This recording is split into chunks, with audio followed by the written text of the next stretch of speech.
Shabbat Shalom. Sorry for the delay in getting back to you.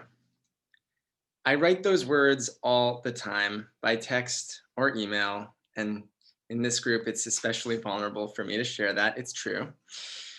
And the satisfaction of responding to someone emerges in those moments, but it's usually measured against the guilt of not replying sooner. In fairness, there are lots of mostly good reasons why we or I end up delayed, especially by email. And I'll save a proper apology sermon about poor email etiquette for Yom Kippur. But my guess is that many of you have also written or spoken some version of those words at some point over the last 9 months. Even before the pandemic began, many of us have had busy work and professional lives that kept us from getting to everything that we wanted to. And sometimes, even without a good excuse, we procrastinate. Procrastination is a great English word because it so neatly conforms to its Latin roots. Procras literally means for tomorrow, and tenation is a form of tenere, meaning to hold. So the sense is that when we procrastinate, we hold things for tomorrow. Even the most type A people among us have found ourselves procrastinating this year, and hopefully we've cut ourselves a little bit of slack, at least in the moments when it's less crucial that we get things done in a timely way, reminding ourselves that this is a wacky, weirdo time, and it's okay if we can't do everything.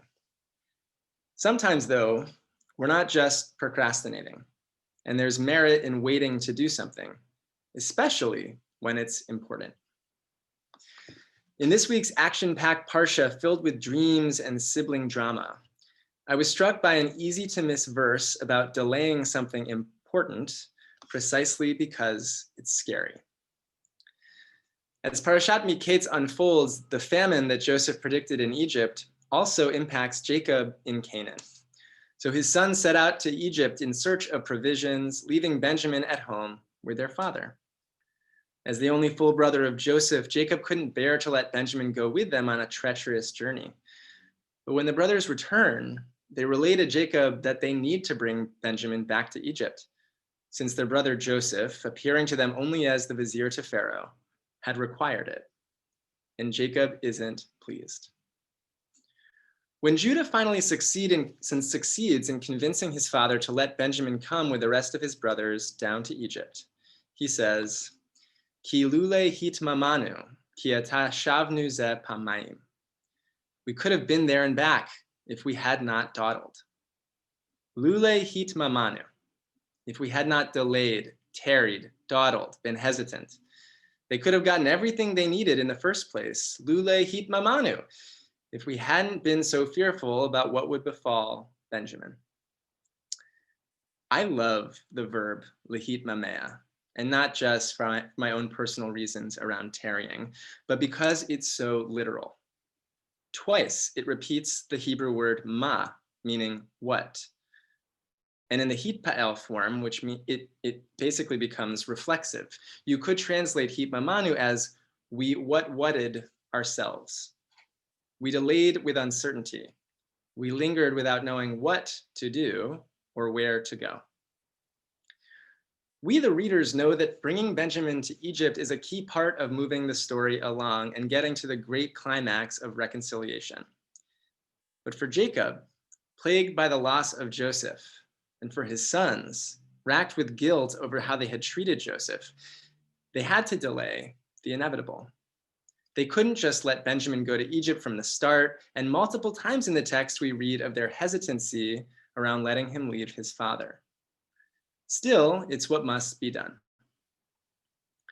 Many commentators read into this scenario the beginnings of tshuva for this family, a pivot toward the soul searching and repentance that was necessary, especially for Judah, since this scene with Benjamin triggered feelings of guilt about how he especially had treated Joseph, since he was the one who had initially proposed to his brothers, selling Joseph to the Ishmaelites in their youth. Many have looked to Judah's assertion that he'll take full responsibility for Benjamin as a sign of his growth, which leads to his assertiveness that taking Benjamin down to Egypt is the right thing to do.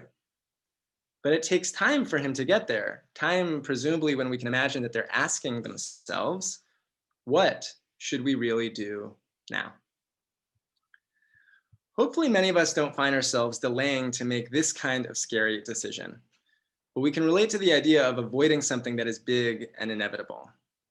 Maybe it's an email we're putting off, or maybe it's a choice we need to make in our personal or professional lives.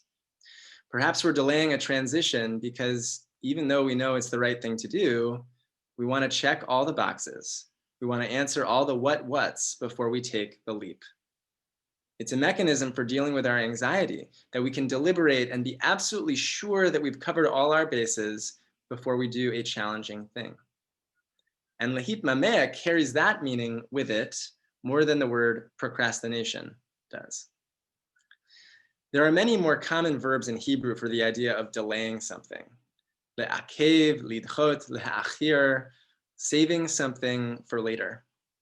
Surely the experience of postponing is something that many of us have had in 2020. But lahit mamea beckons us to consider what we're doing when we wait, especially when we imagine or suspect that a decision is the right one. In those moments of painful, delayed indecision, we may be asking, ma, what? What should we really do? The Hebrew verb reminds us that this uncertainty, even in subconscious ways, is often the source of our procrastination. Lahit mamea only appears in 2 other places throughout the Torah, both of which are famous moments. First, in Genesis 19, when Lot is confronted with the need to leave Sodom. Vayit mama v'yachaziku ha'anashim biyado. He delayed, and the angels took him by the hand and upon the hand of his family and brought them out. He knows he needs to leave that sinful city, but in some ways it is his home, and he isn't ready to leave. Perhaps he wondered what would happen to the people whom he knew, or maybe he just didn't know what was in store for him. But of course, leaving Sodom was the necessary thing to do. And then in Exodus 12, when we read of the Israelites at the precise moment when they have to leave Egypt, we read, Ki gorshu mimitzrayim, v'lo yachlu lahit mamea. For they were thrust out of Egypt and could not delay. They left so quickly that they didn't have time to bake bread, let alone tarry to ask the question, what will happen next? We know that once they're free, they immediately start to complain that life was better for them in Egypt. So as Rashi teaches, God doesn't give them the chance to tarry in their departure, because if they had the chance to think about it, perhaps they would have spent too long wondering what they would eat or how they would entertain themselves or how it would make them feel, and they might never have left at all. Each of these biblical decisions is inevitable, and things turn out for the best. But the Hebrew reminds us that when a tough decision is weighing on us, sometimes a painful delay is a necessary process for us to ask ma, and waiting patiently to derive a proper answer. This doesn't mean we're off the hook from doing the thing, and lahavdil, not every situation or decision or response we're delaying is as consequential as the decision to send off a beloved son.